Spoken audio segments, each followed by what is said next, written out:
தலையாடியா சொன்ன நீ தானே பாக்கல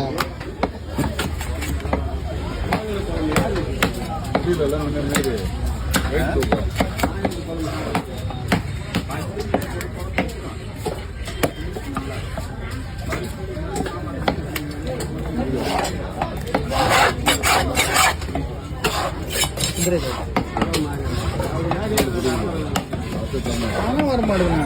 எங்கே காசு 7 லட்ச ரூபா வச்சுனுக்குது சும்மா குத்து மீன் குத்துனா கூட மீன் அடிக்கும் அவரு 2 வருஷம் முன்னாடியே சொன்னேன்னா ஓலைச்சோடி மாதிரி எழுதினு இருப்பாரு நான் கலெக்ஷன் நான் அப்பயே சொன்னேன் என்ன உஷாரா என்ன காசு வராதுன்னா காசு வராது நம்ம போய் பார்த்தல அப்படி நோட்டை மாதிரியே பார்ப்போம்